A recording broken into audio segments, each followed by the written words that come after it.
बिस्मिल्लाहिर्रहमानिर्रहीम। अस्सलाम वालेकुम। मैं उम्मीद करता हूँ कि आप लोग खैरियत और आफियत के साथ होंगे। अल्लाह ताला हम सबको अपने हिफ्ज़-ओ ईमान में रखे। जी बच्चे, आज हम लोग 9th क्लास बायोलॉजी का जो सेकंड चैप्टर है इसको स्टार्ट करने जा रहे हैं। और हमारा जो सेकंड चैप्टर है वो है solving a biological problem. Biological problem को सॉल्व करना, ये हमारा सेकंड चैप्टर है। और ये चैप्टर बोर्ड में इंपॉर्टेंट है। किस पॉइंट ऑफ व्यू से इंपॉर्टेंट है ये आज के हम इस वीडियो में समझेंगे। तो इस वीडियो को लास्ट तक देखिएगा ताकि आपको इसके जो इंपॉर्टेंट क्वेश्चंस हैं वो समझ में आ जाए, जो मैं साथ साथ आपको एक बताता जाऊंगा। और इसके अलावा ये आपको लॉन्ग कैटेगरी के अंदर भी इसमें से आ चुके हैं कुछ क्वेश्चंस।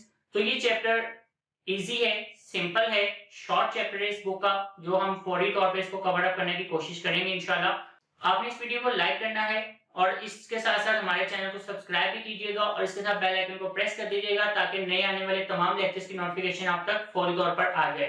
आइए हम चलते हैं अपने टॉपिक की तरफ। और इसमें जो हमारा सबसे पहला बेसिक टॉपिक है वो है बायोलॉजिकल मेथड। बायोलॉजिकल मेथड की जो डेफिनेशन है वो आप देख सकते हैं, जो ये बोर्ड में आपको नजर आ रही है। तो ये इसकी डेफिनेशन है जो शॉर्ट क्वेश्चन में आपको आ सकती है। आइए देखते हैं ये डेफिनेशन है क्या। तो बेसिकली हमारे पास इसकी बेसिक डेफिनेशन है, वो कहता है द साइंटिफिक मेथड, एक साइंटिफिक मेथड है in which biological problems are solve, जिसमें बायोलॉजिकल प्रॉब्लम्स को सॉल्व किया जाएगा, is termed as a biological method. अब जैसे कि उसने डेफिनेशन में कहा कि ये एक साइंटिफिक मेथड है। अब इस साइंटिफिक मेथड की उसने बात की है। याद रखिएगा, आपके पास साइंस की जितनी भी ब्रांचेज हैं उन तमाम के अंदर जितनी भी आज तक रिसर्च हो चुकी हुई है उसके अंदर जो मेथड हम यूज करते हैं वो साइंटिफिक मेथड है। साइंटिफिक मेथड ये आपके पास एक प्रॉपर वे होता है किसी भी डाटे को फाइनलाइज करने के लिए।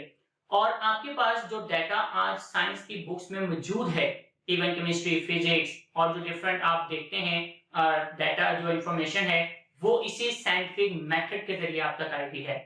लेकिन बायोलॉजी के अंदर हम उसी साइंटिफिक मेथड को नाम दे देते हैं बायोलॉजिकल मेथड का। It is not a scientific method, it is called a biological method. जी बच्चे, ये बायोलॉजिकल मेथड होगा। तो बायोलॉजिकल मेथड का जो वर्ड है ये हमने यहाँ पे यूज करना है।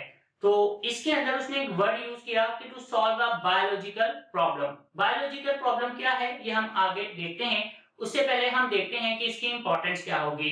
अब इसकी जो इंपॉर्टेंस है वो याद रखिएगा कि बायोलॉजिकल मेथड जो है ये दरअसल आप तक जितनी भी इंफॉर्मेशन आज मौजूद है इन योर बुक्स, ये इन्हीं मेथड से गुजर कर आई हुई है। And it is 100% accurate information.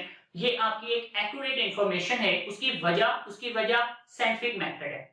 क्योंकि साइंटिफिक मेथड से जब एक इंफॉर्मेशन गुजर कर आपके पास थ्योरी की फॉर्म में या लॉ की फॉर्म में आती है तो उसे कई तरह के एक्सपेरिमेंट्स को फेस करना होता है। और इन एक्सपेरिमेंट्स से जब वो एक्यूरेट साबित होगी तो ही इन बुक्स तक आई हुई है। तो डेफिनेटली जितनी भी इंफॉर्मेशन है, जो लॉज, प्रिंसिपल्स, थ्योरीज आप पढ़ रहे हैं, ये एक्यूरेट हैं। और इसकी जस्टिफिकेशन ये साइंटिफिक मेथड आपको देता है। तो इसकी इंपॉर्टेंस क्या है, ये शॉर्ट क्वेश्चन आपको आ सकता है कि what is the importance of scientific method. तो हमारे पास ये रहा साइंटिफिक मेथड की इंपॉर्टेंस, जो आप साइड पर बॉक्स के अंदर देख रहे हैं, यही आपका आंसर होगा। वो कहता क्या है, वो कहता है कि biological method has played an important part in the scientific research. एक साइंटिफिक रिसर्च में वो बहुत ही इंपॉर्टेंट पार्ट जो है वो प्ले करता है फॉर ऑलमोस्ट 500 इयर्स। जो 500 इयर्स से वो प्ले कर रहा है। From Galileo's experiments in 1509 to current research, यानी कि उस गैलीलियो के एक्सपेरिमेंट से जो आज जितनी आपकी रिसर्च करंट मौजूद है, the biological method has contributed to the advancement in medicine, कि ये मेडिसिन को भी बहुत ज्यादा एडवांस किया है इसने। इकोलॉजी प्लस टेक्नोलॉजी जो आज आप यूज कर रहे हैं इन मेडिकल फील्ड, जो आपके पास टेक्नोलॉजी है, इसको भी उसने एडवांस किया। और इसके अलावा biological method also ensures the quality of data for public use, और इसके अलावा ये आपका जो डाटा है पब्लिक यूज के लिए उसकी भी क्वालिटी को इंश्योर करता है। तो जी बच्चे, ये थी इसकी इंपॉर्टेंस। और ये इंपॉर्टेंस शॉर्ट क्वेश्चन में आ सकती है कि what is the importance of biological method, तो ये इसका आंसर भी है। Number 2, what is biological method, तो ये हमने अभी जो प्रीवियस डेफिनेशन है वो इसका आंसर है। अब हमारे पास इसके कुछ बेसिक स्टेप्स हैं और उन स्टेप्स को अब हम लोग यहाँ पर देखते हैं वो स्टेप्स कौन से हैं। तो याद रखिएगा इसमें जो पहला हमारे पास स्टेप आएगा वो है रिकॉम्बिनेशन ऑफ बायोलॉजिकल प्रॉब्लम। उसके बाद हमने साइंटिफिक मेथड को यूज करना होता है। जो डिफरेंट साइंसेज हैं जैसे केमिस्ट्री, फिजिक्स, अदर साइंसेज, इसमें ये ऑब्जर्वेशन से स्टार्ट होगा। But in case of biology it is starting from biological problem. तो हमने पहले बायोलॉजिकल प्रॉब्लम को समझना है, उससे पहले हम जरा स्टेप्स देख रहे हैं इसके। तो इसके जो बेसिक स्टेप्स हैं, ये शॉर्ट क्वेश्चन भी है जो अभी हम यहाँ पर देखते हैं, और मैं इसको जरा एक्सप्लेन कर दूं पहले कि क्या है आपके पास बेसिक स्टेप्स। तो याद रखिएगा जब आपकी ये प्रॉब्लम कंफर्म हो जाती है कि it is your biological problem, definition अभी हम समझते हैं इसकी। तो बायोलॉजिकल प्रॉब्लम जब कंफर्म हो जाएगी तो फिर आप जो है वो साइंटिफिक मेथड को अप्लाई करेंगे which is actually known as biological method. अब उसमें जो पहला स्टेप होगा वो क्या है, you should collect information and make some observations and ask questions. कि आपको कुछ ऑब्जर्वेशंस बनानी होंगी, कुछ इंफॉर्मेशंस कलेक्ट करनी होगी, और उसी को हम ऑब्जर्वेशंस का नाम देंगे। जो डाटा आप इकट्ठा करते हैं वो डाटा ऑब्जर्वेशंस के अंदर आएगा। जैसे ही आप ऑब्जर्वेशंस को कलेक्ट कर लेंगे तो आप अपने नेक्स्ट स्टेप की तरफ जाएंगे which is called formulation of hypothesis, यानी हाइपोथेसिस को बनाना। अब आपने हाइपोथेसिस को यहाँ पर बनाना है। जैसे आप हाइपोथेसिस को बना लेते हैं, hypothesis it is just your answer, कि ये एक आंसर होगा आपकी प्रॉब्लम का। उसके बाद आप फिर उस हाइपोथेसिस को टेस्ट करेंगे with the help of different experiments and you should design experiments. आपको एक्सपेरिमेंट्स को डिजाइन करना होगा। जब आप एक्सपेरिमेंट्स को डिजाइन कर लेंगे तो फिर आप इन एक्सपेरिमेंट्स को परफॉर्म करेंगे, और इन एक्सपेरिमेंट्स को परफॉर्म करने के लिए आपको दो ग्रुप्स बनाने पड़ते हैं, कंट्रोल और एक्सपेरिमेंट।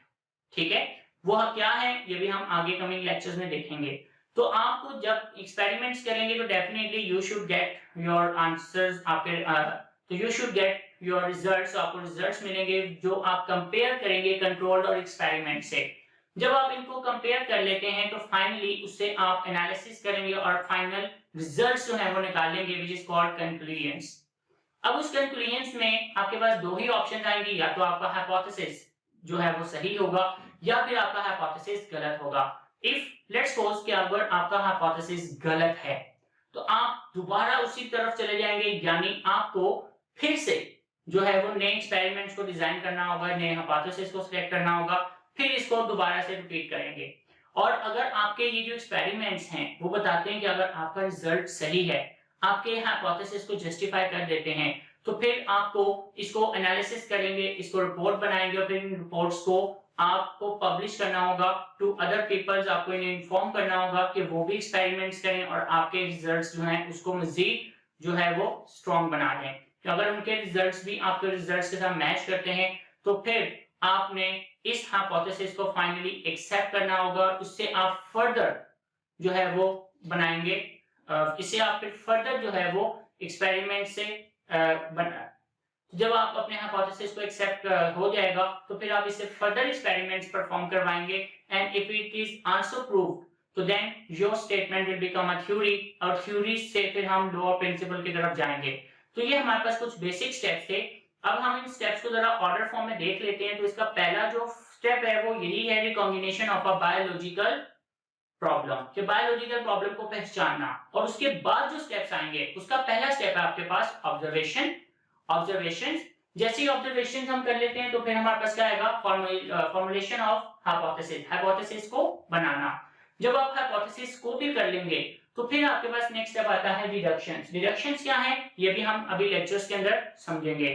तो डिडक्शंस के बाद आपके पास नेक्स्ट आ रहा है एक्सपेरिमेंट्स। आपने एक्सपेरिमेंट्स को परफॉर्म करना होगा, उसको डिजाइन करना होगा।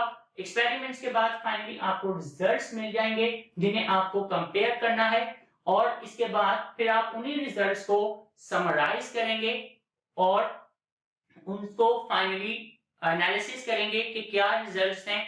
और उससे दो ऑप्शन आती हैं, वो क्या कि if your hypothesis is not prove, अगर वो प्रूव नहीं होता तो you will return again toward hypothesis. अब नए हाइपोथेसिस को सिलेक्ट करेंगे, अगेन डिडक्शंस बनाएंगे, एक्सपेरिमेंट्स, रिजल्ट्स, आप इसको रिपीट करेंगे।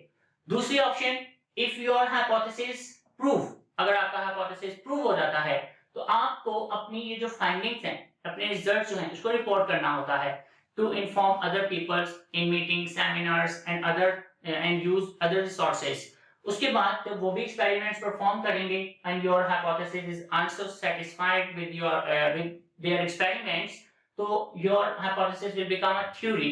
फिर इस थ्योरी को आप फर्दर एक्सपेरिमेंट से गुजारते हैं and it finally become law और प्रिंसिपल, जिससे फिर इनकार नहीं होगा।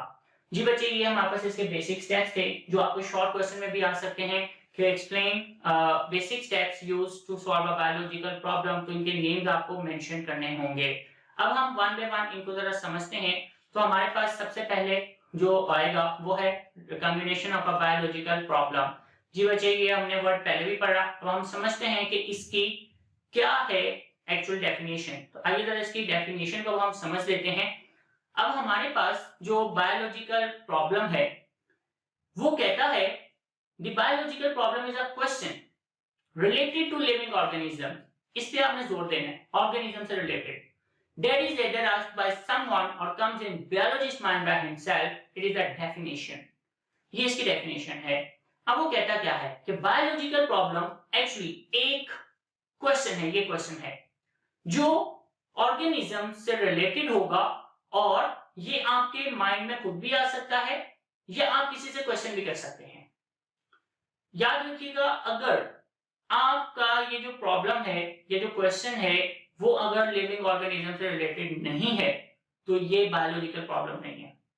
If it is not a biological problem तो आप इसे बायोलॉजिकल मेथड नहीं कहेंगे, it is just a scientific method. अगर आपका ये क्वेश्चन, ये प्रॉब्लम ऑर्गेनिज्म से रिलेटेड है तो फिर ये बायोलॉजिकल प्रॉब्लम होगी और आप बायोलॉजिकल मेथड का नाम देंगे। आई थिंक सो कि आपको ये समझ आ गई होगी। मैं एक एग्जांपल देता हूं। लेट्स सपोज हमारे पास कई तरह के इन्फेक्शंस हैं। आपके माइंड में क्वेश्चन आता है, भाई इन्फेक्शन क्या है, कैसे हुआ, क्या ट्रीटमेंट होगा। अब ये एक क्वेश्चन है जो एक लिविंग ऑर्गेनिज्म से रिलेटेड है। Now this is called a biological problem and you should find out it's solution. आपको इसका आंसर चाहिए। इसी तरह आप किसी फिजिशियन के पास जाते हैं, आप कहते हैं ये क्या इन्फेक्शन है, क्यों हुआ, कैसे हुआ। या फिर ये भी हो सकता है कि फिजिशियन जो है वो फर्स्ट टाइम जब उसको ऑब्जर्व करता है उसके माइंड में क्वेश्चन आता है ये क्या इन्फेक्शन है, कैसे हुआ होगा, क्या सिम्टम्स होंगे। Now it starts to search on this infection, तो उसके ऊपर सर्चिंग शुरू कर देगा। अब वो जो क्वेश्चन उसके माइंड में आया है, it is a biological problem. जी बच्चे, ये है बायोलॉजिकल प्रॉब्लम की डेफिनेशन और इसी को हम बायोलॉजिकल प्रॉब्लम कहेंगे। After confirming it is related to living organism, you should use biological method term, otherwise it is just a scientific method. तो अब हमारे पास जो नेक्स्ट इसमें स्टेप आएगा वो है ऑब्जर्वेशंस का। ऑब्जर्वेशंस का जो क्वेश्चन है कि आप अपनी स्क्रीन पर बोल्ड होते हुए देख सकते हैं। तो ऑब्जर्वेशंस की डेफिनेशन आपके बॉक्स में गिवन है, यहां से आपने इसको मार्क करना है। ये एक शॉर्ट क्वेश्चन दिया, व्हाट इज ऑब्जर्वेशंस, इसका आंसर क्या होगा। तो याद रखिएगा ऑब्जर्वेशंस क्या है कि observations are made with 5 senses, vision, hearing, smell, taste and touch. Observations दरअसल ये वो इंफॉर्मेशन होती है, ये वो डाटा होता है जो आप अपनी 5 सेंसेस को अप्लाई करके कलेक्ट करते हैं। ठीक है, तो जब आप अपनी 5 सेंसेस को अप्लाई करके जो डाटा आप कलेक्ट करेंगे वो कहलाएगी ऑब्जर्वेशंस। ठीक है, वो डाटा कुछ भी हो सकता है। अब हमारे पास जो ऑब्जर्वेशन है इसकी दो बेसिकली टाइप्स होती हैं। यहाँ पर एक शॉर्ट क्वेश्चन भी इसका बनेगा और वो आपके पास ये स्क्रीन पर आप देख सकते हैं बोल्ड हुआ हुआ, ये एक शॉर्ट क्वेश्चन है। इसका आंसर क्वेश्चन क्या है ये मैं अभी आपको बताता हूँ। तो आइए जरा देखते हैं कि we have two type of observations, और वो ऑब्जर्वेशन जो है वो कौन सी होती हैं, quantitative and qualitative. We have observations में be both qualitative and quantitative. Qualitative observation जो हैं ये आप अपनी 5 सेंसेस को यूज करके बनाते हैं। ठीक है, they are made up of just your 5 senses. जो डाटा आपको मिलेगा वो आपके पास क्या कहलाएगा, क्वालिटेटिव ऑब्जर्वेशंस। इसी तरह जहां पर आपकी 5 सेंसेस नहीं अप्लाई हो सकती, वहां पर आप अपने बनाए हुए डिवाइसेस, गैजेट्स को यूज करेंगे जो बेसिकली क्या कहलाएंगी, क्वांटिटेटिव ऑब्जर्वेशंस, जो बेसिकली क्वांटिटेटिव ऑब्जर्वेशंस कराएंगी। तो क्वांटिटेटिव ऑब्जर्वेशन जो है ये हम इन डिफरेंट डिवाइसेस को इस्तेमाल करते हुए कलेक्ट करते हैं। तो ये हमारे पास इसकी दो बेसिक टाइप्स हैं। अब हम इसको कुछ एग्जांपल्स की मदद से समझते हैं। एग्जांपल्स ये आपके नीचे स्क्रीन पर टेबल के अंदर लिखी हुई है और जो क्वेश्चन मैंने अभी आपसे कहा था वो क्वेश्चन यहाँ पर क्या बनता है जो क्वेश्चन यहाँ पे बनेगा वो ये है कि why quantitative observations are considered more accurate than qualitative, कि जो क्वांटिटेटिव ऑब्जर्वेशन हैं ये क्वालिटेटिव ऑब्जर्वेशन से ज्यादा एक्यूरेट होती हैं, क्यों होती हैं? आपको इसे जस्टिफाई करना होगा। इसका आंसर जो हम पहले देख चुके हैं और अभी आपकी स्क्रीन पर भी आ रहा है कि quantitative observations are considered more accurate than qualitative ones because the formers are invariable and measurable and can be recorded in the terms of numbers। जी बच्चे, क्वांटिटेटिव ऑब्जर्वेशन जो है ये ज्यादा एक्यूरेट इसलिए हैं क्योंकि नंबर 1 ये इनवेरिएबल होती हैं, यानी ये चेंज नहीं होंगी। नंबर 2 आपने इसको मेजर किया हुआ है इसलिए ये एक्यूरेट है।